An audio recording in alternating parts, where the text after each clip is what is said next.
Voltou.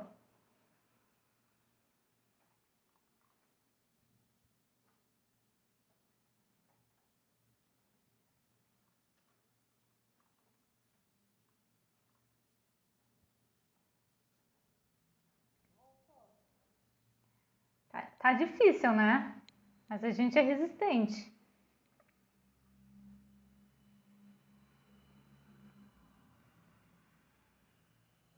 Que bom que vocês voltaram. Realmente, tentei não encerrar o vídeo, mas não foi possível.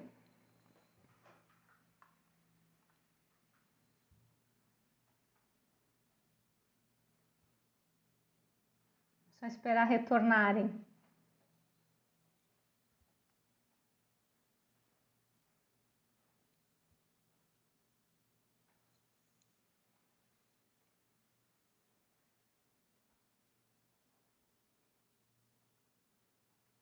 Ah, vocês são demais que não me abandonaram, que caiu essa caceta de novo aqui. Mas que bom que voltaram então. Bom, vou continuar então. A pessoa perde a linha do raciocínio. Estava no Spinoza, maravilhoso. Estão ouvindo bem? Tá tudo certo, né? Agora sim. Que agora não caia mais.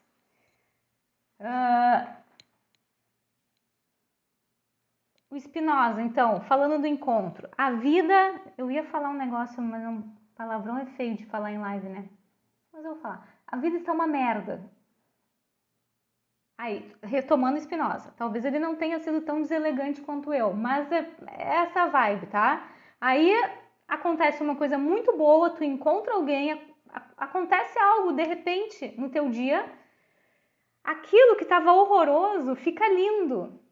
E aquilo não foi feito simplesmente por uma pessoa. Foi um encontro. Então o Spinoza ele fala disso, a tua potência, né, ela aumenta, né, a tua potência de viver aumenta quando tu tem encontros na tua vida. Tá? O Spinoza ele fala que na verdade esse estado de espírito, tá? O Spinoza era um racionalista. Então ele vai na linha do Platão, tá? Na linha do Descartes, ele também está nessa linha dos racionalistas. E ele tem algo que é muito importante, muito bonito, que ele diz assim, que o ser humano, o objetivo do ser humano é passar, tá? Do estado de servidão para o estado de liberdade. E o que é esse estado de liberdade? É justamente essa percepção, é quando a gente consegue perceber, quando a gente consegue estar mais próximo dessa noção de ética, dessa noção do belo, dessa noção de amor, né? Essa quando a nossa potência ela está elevada. Então, sempre para Spinoza, a gente consegue modificar essas nossas questões internas por meio das questões externas também, em função dessa questão do encontro. Outra coisa muito bonita no Spinoza, quando ele fala de Deus, diferente dos outros autores deístas, tá? Ele vai dizer que Deus não está nas coisas, mas Deus é as coisas. Né? Ele é o único que fala disso, então ele também vê essa noção de deidade junto com a noção de natureza, né? Junto com essa noção de ser vivo, de tudo aquilo que é ser vivo pode ter essa potência. Tá? Então o amor para o Spinoza tem essa questão muito mais abrangente, que é uma ligação entre aquilo que é interno, mas também que é externo. Tá? Assim como quando a tua potência está baixa, ao invés de surgir um amor, pode surgir a cólera. Mas é sempre, Spinoza tem sempre essa ligação entre o nosso eu mais profundo com aquilo que é externo. Então a gente pode identificar ele na prova dessa forma. Agora a gente entra pelaquela lista, tá? Nos caras que a gente chama de contratualistas. Quem são os contratualistas, né? São três, tá? Só existem três contratualistas. A gente não pode esquecer disso, porque às vezes a prova tenta nos enganar colocando um nome que não é. Tá? Quem são eles? Hobbes, Locke e Rousseau. São os três contratualistas e por que eles se chamam assim? Porque os contratualistas, eles tentam explicar a passagem do homem de um estado de natureza para um estado de sociedade civil, lê-se formação de Estado Nacional, tá? Por meio de um contrato social. Existiu este contrato? Não. É um contrato hipotético, é para a gente entender a história. Por quê? Eles começaram a perceber, né, e querer estudar qual era a legitimidade do poder do Estado. Cada um deles vai ter uma percepção do Estado, do ser humano, da sociedade no geral, tanto no estado de natureza como sociedade civil, de uma forma diferente. Tá? Então, o importante é o quê? Na prova, a gente tem que saber as diferenças e, né, o que eles divergem e o que eles convergem. Então, aqui o primeiro que tinha naquela lista era o amor róbico. Aí eu não vou falar tanto de amor, tá? Até porque é muito difícil eles questionarem sobre isso. Porém, quando a gente para analisar a teoria deles, a gente já mais ou menos tem uma ideia do que eles pensariam sobre amor, tá? Mesmo que não seja uma coisa tão explícita. Vejam só. O amor róbico, né? O que seria? A frase mais famosa do Hobbes, que todo mundo comenta, é: o homem é o lobo do homem. Deu, voltou. Eu já tô meio traumatizado com isso. O homem é o lobo do homem. O que significa, tá? O homem ser o lobo do homem é que o homem é mau por natureza. Uma frase da atualidade que a gente poderia colocar dentro dessa questão, né? É quando a gente fala assim: bandido bom é bandido morto. Quem já não ouviu essa frase, né? É uma frase tipicamente hobbesiana, né? Se a gente pensar por esse ponto de vista, tá? Então, o homem é o lobo do homem, ele quer dizer que lá no estado de natureza, antes da sociedade civil, antes das pessoas, né, assinarem este contrato hipotético, o homem, ele era mau por natureza, né? Eles queriam passar um por cima dos outros, então é o que é necessário ter um Estado que tenha um pulso firme para colocar ordem nisso.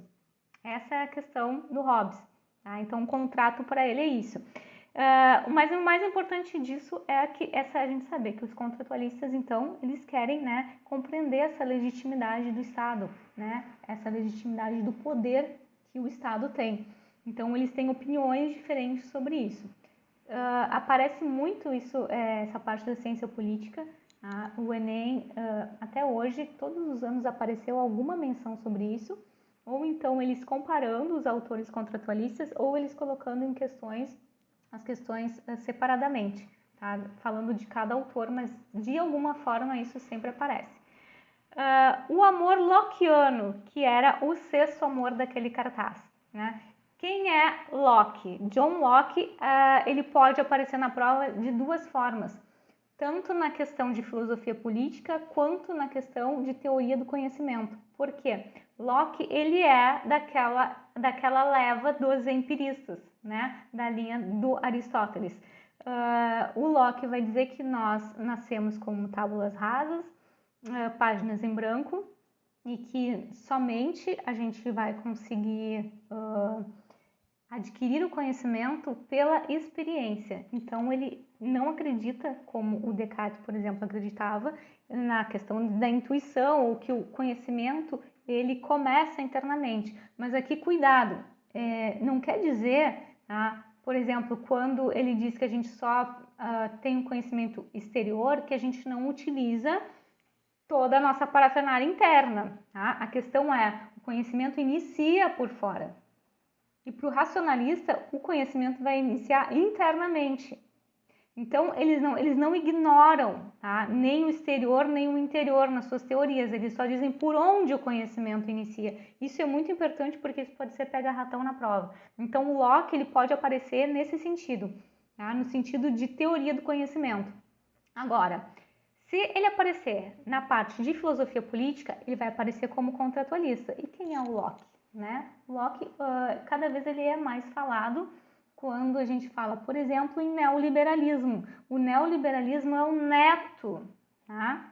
do Locke. Por quê? Porque o Locke ele foi, na verdade, o pai do liberalismo, né? Foi ele ali que começou a falar sobre a questão do Estado mínimo. É um contratualista também, tá? Ele também tem essa teoria de Estado de natureza e Estado civil, mas ele tem um pensamento diferente do Hobbes. Enquanto o Hobbes dizia que o Estado ele tem que ter o pulso firme e que a gente abre mão da nossa liberdade pela segurança que o Estado nos dá, o Locke vai dizer o contrário. O Estado precisa ser mínimo para que a nossa individualidade prevaleça.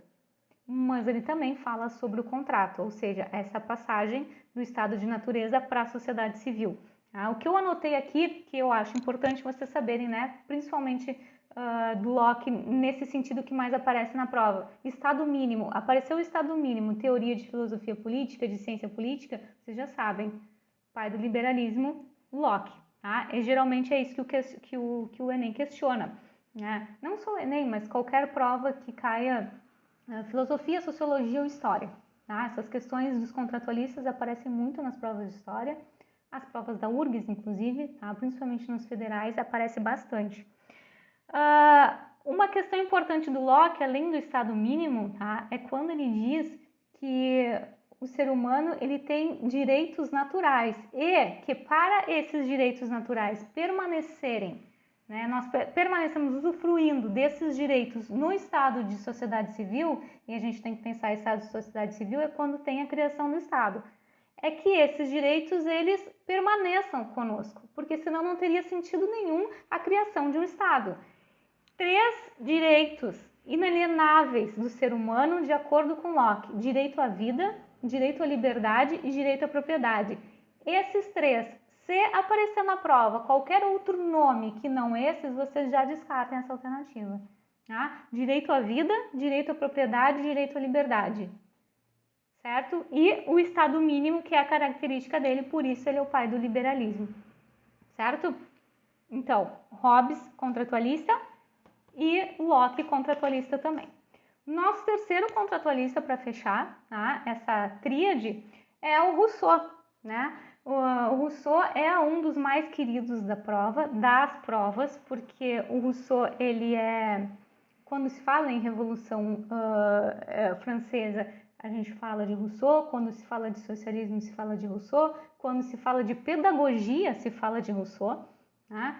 Então, Rousseau, ele é o oposto de quem desses 3? Do Thomas Hobbes. Porque enquanto Hobbes lá, né, o amor hóbico é o homem é o lobo do homem, por o Rousseau, o bom selvagem, né, essa frase que a gente ouve bastante, o que é o bom selvagem? O homem é bom por natureza. Tá? A grande questão do Rousseau na verdade, a sociedade é que corrompe o homem.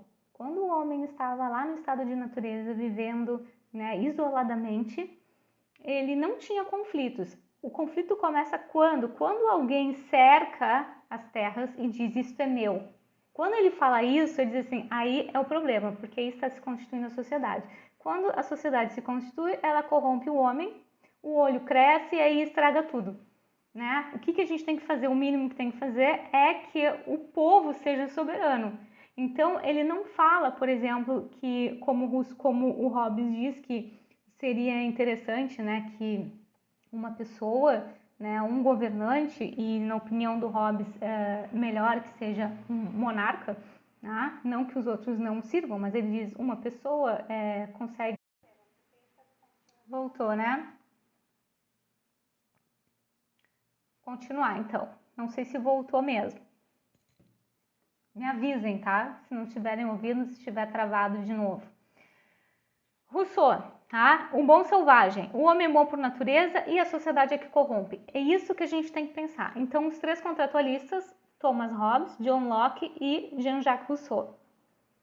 Tá? Isso é o mais importante. Pode aparecer Rousseau na prova falando de pedagogia, falando né, de ensino, pode, não é o mais comum. É mais comum quando falam do Rousseau mencionando a questão de política, mas pode aparecer também. Para o 8º, tá? O 8º é o amor kantiano, e o amor kantiano e Kant em geral na verdade, assim, o pessoal, eu acho que é o que um dos que mais teme, assim, né? Porque o Kant tende a ser um autor complexo. E por isso mesmo, e ele é, né? Mas por isso mesmo na prova, eles não podem, não é que eles não podem, eles não costumam, tá? Perguntar de uma forma muito aprofundada, porque é confuso até mesmo para que a gente explique, tá? Mas se a gente pensar nessa noção de amor, por que ali no cartazinho, tá? Agora eu estava lendo aqui, estava como o amor kantiano é um amor transcendente. Por que ele transcende, né? O Kant, ele tem uma teoria que é baseada no conhecimento transcendental, é um dos principais conceitos dele, tá? Conhecimento transcendental. Por quê? O Kant, ele é visto como um criticista, ele é um crítico, tá? Da Idade Moderna. Por que crítico? Ele critica tanto o empirismo radical quanto o racionalismo radical. Então ele fica no meio desses caras que eu falei até agora. Porque ele diz assim, nós não podemos ser extremistas a esse ponto. Então ele fala dessa teoria transcendente. Então ele pode aparecer na prova como quem foi o crítico na Idade Moderna, né, que ficou entre ali os empiristas e os racionalistas, vocês já sabem que é Kant. E por que ele fala com essa noção de transcendência? Né? Porque ele fala de subjetividade. O Kant, ele vai deslocar o conhecimento não agora para o objeto, mas para o ser humano, que era o que eles não tinham feito. Eles estavam naquela discussão, o conhecimento começa fora ou dentro? E Kant vai dizer, a gente consegue entender o que é o conhecimento de fato? Ele muda a visão do mundo. Ele faz o que é chamado de revolução copernicana na filosofia. Ele muda o centro da discussão. O conhecimento agora na discussão não é mais se vem de fora ou vem de dentro, primeiramente. A questão não é mais essa. Para o Kant agora, ele começa a pensar, o próprio conhecimento é possível? Enquanto esses outros caras estavam discutindo de onde vinha o conhecimento, o Kant, ele teve uma sacada e pensou, tá, mas esse conhecimento é possível? E aí muda tudo, porque ele desloca, né, o questionamento. E quando a gente desloca um questionamento, o questionamento muda. Ele começa a ver tudo por um outro prisma. Por isso que ele é tido como crítico nesse momento.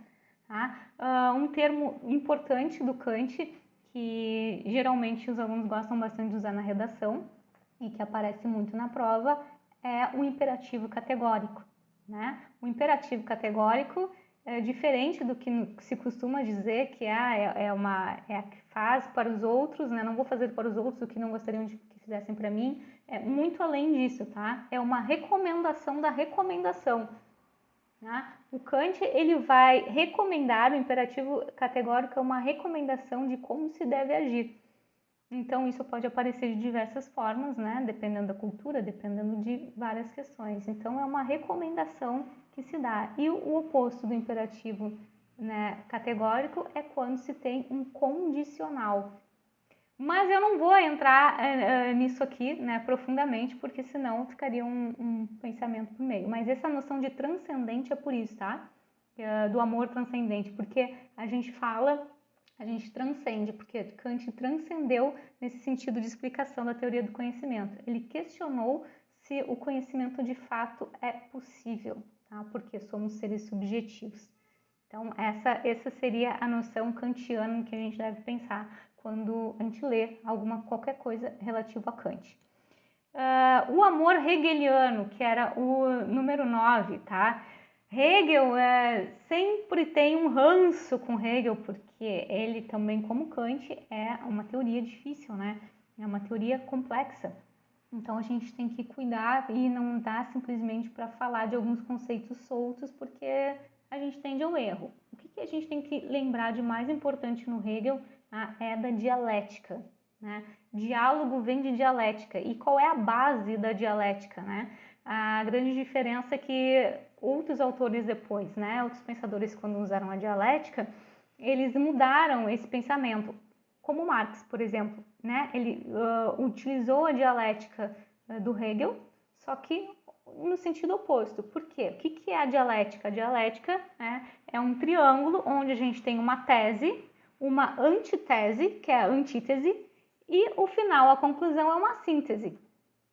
né? Eu estou dialogando com alguém, eu estou numa discussão, eu tenho uma opinião, a outra pessoa tem uma outra opinião.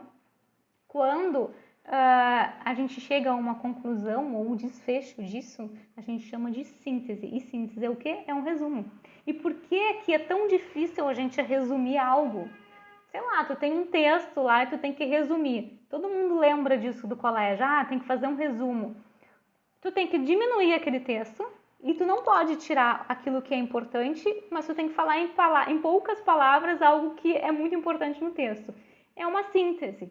Tá? E a dialética, claro que aqui eu estou super resumindo, né? É muito mais que isso, mas a dialética são esses 3 passos. Então, tu tem uma tese, tu tem uma antitese, que é a antítese, para chegar numa síntese. O Hegel era um pensador que a gente chama de idealista. Essa tese dele era, primeiro, imaterial.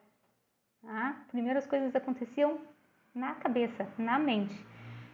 Por que eu disse que Marx, por exemplo, mudou isso? Porque Marx vai usar a dialética, né? Só que ao contrário, ele vai dizer que essa tese, ela não inicia no pensamento, ela inicia na materialidade. Ou seja, ele troca a posição, né, da teoria usando o mesmo instrumental. Então vejam, tudo isso na prova são coisas que eles podem questionar e eles colocam esse tipo de pega-ratão exatamente desse jeito, tá? Utilizando autores que têm um pensamento com uma vertente parecida, mas que na verdade eles desconstruíram as próprias teorias ou a teoria do outro. Então, esse é o maior erro que o aluno cai na hora de responder uma questão.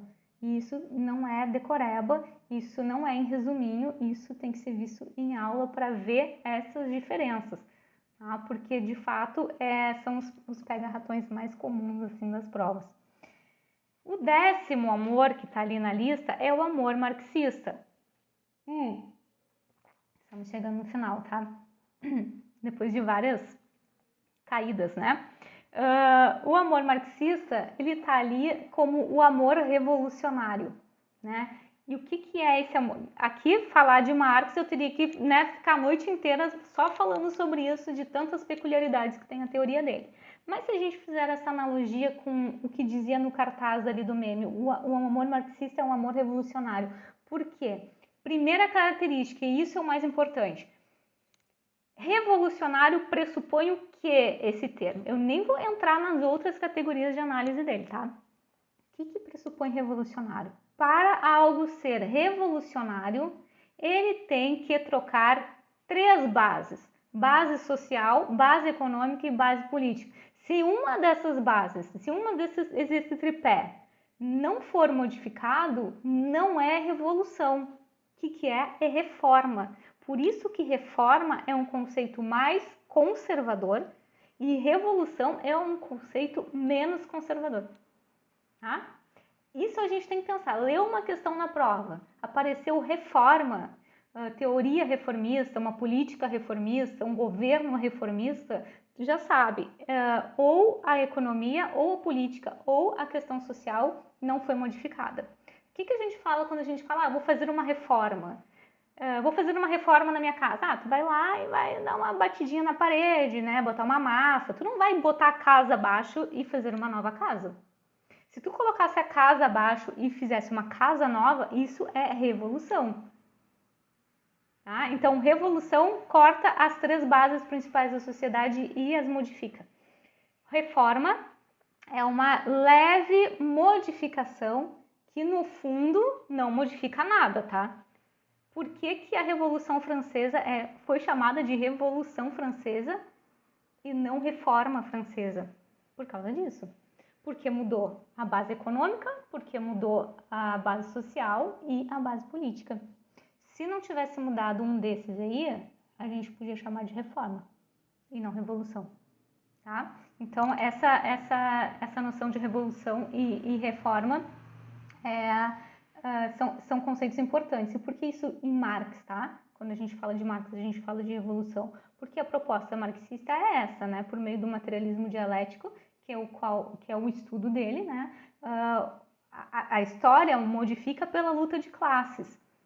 Né? Então, sempre tem essa diferença. O que seria revolucionário para o Marx a partir do momento que o capitalismo passasse para o socialismo e o socialismo para o comunismo, que é a extinção total do Estado. Ou seja, tu mudou completamente o sistema, né? Por isso, uma revolução, tá? Então, é isso que a gente tem que lembrar. 11, o amor kantiano. E aí eu botei esses dois juntos porque amor kantiano e amor marxista, tô usando os termos aqui, né? Não é amor de novo. Quem tá chegando agora não é amor exatamente, tá? Só pra gente fazer uma analogia. Kant e Marx são opostos, tá? Kant e Marx são opostos, tá? Porque enquanto o Marx vai falar de revolução, o Kant, né, não vai falar vai falar de uma reforma no sentido muito mais conservadora mesmo, se a gente pensar em muitos termos, tá? E aqui pro Kant a gente também poderia fazer uma live inteira só falando dele, porque foi grande influência no Brasil. Tanto que a nossa bandeira, né, ordem e progresso, é um lema positivista. E por que positivismo, né? Por que o Kant fala em positivismo? O que isso quer dizer? Quando o Kant, na verdade, tá? Quando ele pensou, nós temos que estudar a sociedade, porque agora estão acontecendo, né, questões importantes no mundo, passíveis de mudança. Isso é preciso ter um nome, mas para que um estudo da sociedade ele seja tão verossímil como, né, a matemática, a biologia, que já estavam assim mais constituídas, a gente precisa fazer com que o estudo seja sistemático, né, e muito próximo das ciências exatas e das ciências biológicas. O que são, né, principalmente da biologia? O que é isso? É uma observação, é baseado no empirismo, na observação. Kant falou isso, para a gente estudar a sociedade, a gente tem que ser tão criterioso, né, quanto o pessoal da biologia. Então, o estudo do Kant é diferente do Marx, né, que o objetivo era fazer uma revolução para mudar a base, né, da estrutura social. O Kant fala, não, a gente tem que simplesmente observar. É observação. O objetivo não é mudança, é observação para entender a sociedade. Se a gente fosse falar de amor, tá? Qual seria o lema, né, kantiano? O amor e esse era o termo, tá? O amor por princípio, a ordem por base e o progresso, né, como objetivo, como fim. Por isso a bandeira ordem e progresso. A princípio parece uma coisa muito legal, mas não é tão legal assim. Porque a partir do momento que tu enxerga um problema e tu tem que simplesmente somente observar, né, o objetivo não é uma mudança, não é um questionamento, aquilo ali não é resolvível, né? Não é uma teoria para resolver problemas.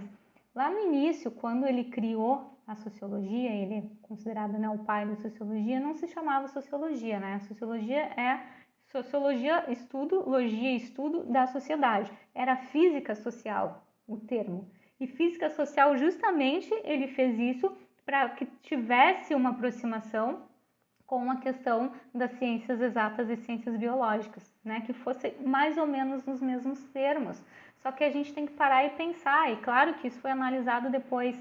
Nós, seres humanos, passionais, né? Não podemos ser observados e estudados como, né, como a gente estuda no laboratório, porque nós somos diferentes, somos seres vivos pensantes, né? Então, a partir daí, teve um monte de questionamento em função disso. Kant, no Brasil, né, tudo vira religião. A teoria kantiana virou religião no Brasil. Inclusive, uma das maiores influências foi no Rio Grande do Sul, né? Se a gente pensa na prova da URGS gosta muito de questionar isso. Apareceu lá Júlio de Castilhos, Borges de Medeiros, né? Foram representantes do positivismo. E o que é? Por que é esse positivismo, esse termo? Porque conforme Kant, nessa analogia, né, com as ciências biológicas, a sociedade ela estaria numa transformação. Então, lá no início, seria uma sociedade teológica, onde as explicações seriam por meio de Deus, de deidade, de Deus, Depois ela passaria por uma sociedade metafísica, né? O que é metafísico? Meta é o que está além do físico. Explicações, né? Por meio de elucidações filosóficas, até chegar no momento da sociedade científica, a sociedade positiva, que era a sociedade na qual nos encontrávamos, né? Então, ele querendo dizer, já estávamos preparados para entender a sociedade e estudá-la como uma ciência, por isso sociedade positiva, tá? Fechei, então, o conte aqui. Então, sociedade teológica, metafísica e positiva, que também gostam de perguntar bastante na prova esse movimento do pensamento dele. E por último, para fechar a nossa noite, o 12, eles colocaram ali o amor nietzscheano, tá? E embaixo tinha a frase no desenho do coração, além do bem e do mal. Porque Nietzsche, diferente do que eu falei, todos que eu falei agora, né? Com 3 vezes caindo aqui a conexão, tá? Mas eu acho que deu para entender, né? O Nietzsche, ele é o mais diferente de todos esses, tá? A gente pode dizer que o Nietzsche, ele sai do padrão. E a gente poderia fazer uma live só falando sobre Nietzsche, que é apaixonante, né? Geralmente é o assunto que os alunos mais gostam quando a gente entra no capítulo do existencialismo, né? O que é mais questionado na prova? Sartre, Nietzsche, Simone de Beauvoir, agora mais, antes nem tanto, né? Agora ela começou a ser mais questionada, Heidegger, né? Mas o Nietzsche ainda é o que a prova mais gosta. Quando eles começaram a colocar Nietzsche mais na prova, e daí eu digo em todas as provas, tá? Não só Enem. Federal do Paraná, aqui também, aqui na URGS, Santa Catarina, tá? Na Federal de Santa Catarina, leitura obrigatória. Então, às vezes, eles não abrem tanto para diferentes autores assim. Mas o Nietzsche, ele acabou virando um queridinho, assim como Kant. Quando Nietzsche e Kant começaram a aparecer na prova do Enem, a prova ela mudou de nível de dificuldade. Ela começou a ficar uma prova mais difícil e mais conteudista. Por exemplo, o ano passado foi uma prova do Enem bem diferente dos outros anos. O conteúdo ele não estava explícito, mas quando o aluno que estudou esses autores, ele conseguia responder muito mais rápido porque ele entendia nas entrelinhas. Então, o Enem é uma prova que nem sempre ela vai te falar, ela vai te jogar ali exatamente o conteúdo, o nome do autor, mas ela vai deixar nas entrelinhas.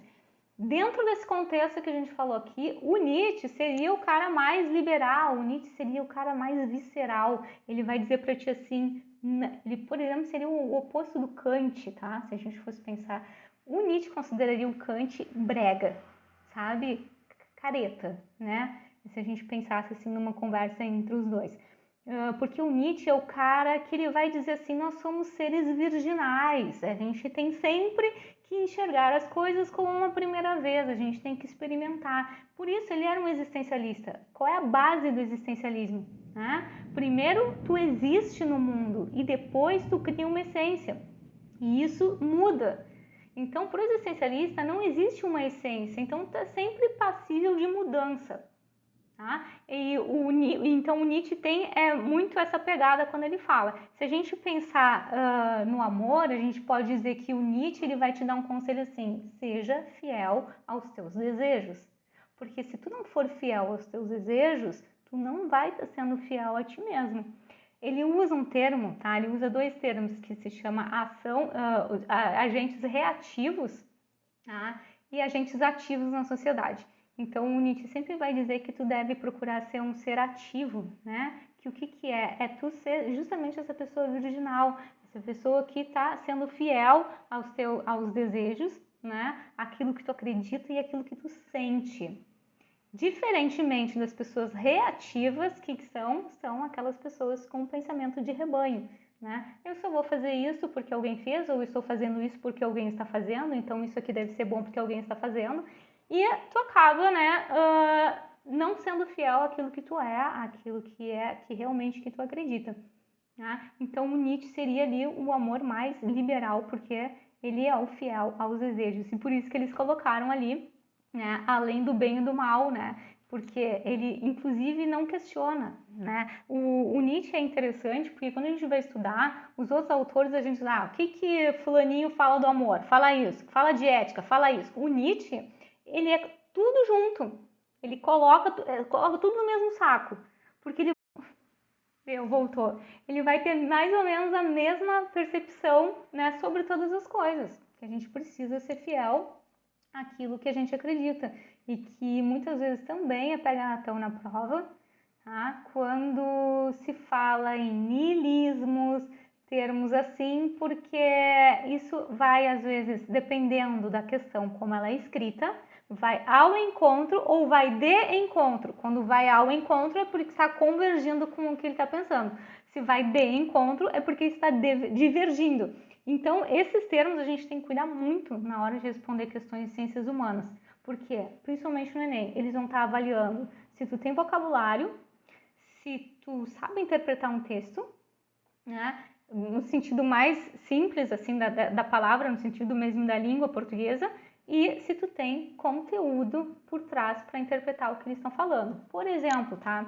Fechamos aqui, só vou comentar uma coisinha. É difícil, né, eu parar de falar, eu tenho uma dificuldade com isso, mas eu preciso falar isso. Ontologia é uma palavra que aparece muito na prova, tá? Manutenção. Geralmente, por exemplo, manutenção. O pessoal na prova pensa manutenção, é uma mudança. Porque a gente fala, né, vou fazer a manutenção de alguma coisa. Quando a gente fala vou fazer a manutenção, dá a sensação que tu vai consertar aquilo, então tu vai mudar. Manutenção vem de manter. Eles vão colocar duas alternativas falando de mudança e duas vão falar de permanência. Como a gente tem o hábito de usar, às vezes, as palavras de uma forma errada, né, no cotidiano, a gente vai lá na prova e marca errado. E justamente a gente descarta aquilo que era certo. Tá? Então, a prova do Enem é vocabulário, interpretação de texto e conteúdo. Quando tu consegue unir essas três coisas, tu vai certamente fazer uma excelente prova. Tá? E é treino. É treino. Então, por isso, hoje, o que eu comentei aqui foi mais assim uma coisa leve para a gente não perder, né, esses autores, não deixar escapar esses autores que são realmente esses que mais são questionados na prova. Então vejam, eu não falei de amor exatamente, mas falei o que essas personalidades, né, qual a visão de mundo deles, qual a ontologia, né, deles, a visão que eles têm das coisas, né, e como eles pensariam o amor por meio disso. Certo? Eu vou finalizando, espero que vocês tenham gostado. Eu não vou conseguir gravar a primeira parte, né, porque ela se foi na primeira caída, mas eu acho que eu vou conseguir deixar gravada essa segunda parte. Quero agradecer a presença de todos e se vocês quiserem outros temas que a gente fale assim dessa forma, né, mais informal, me mandem, né? Eu já tenho uma lista, tem gente que me falou para falar de feminismo. Tem outros, separaram por nicho, eu achei muito bom que já veio tudo pronto. Vocês podem mandar por direct sugestões ou se quiserem também de fazer discussão com alguma outra pessoa. Estou aberta, tá, para a gente conversar. Vamos ver, a prova vai ser dia 21 de novembro, a prova do Enem, né? Tô pegando como parâmetro Enem, então ainda a gente tem bastante tempo, dá para fazer bastante conversa assim para não perder o fio da meada. Tá bom, gente? Muito obrigada pela presença de todos. Desculpas as caídas aí, né? Mas não tenho o que fazer sobre isso. Uma boa noite. Até mais.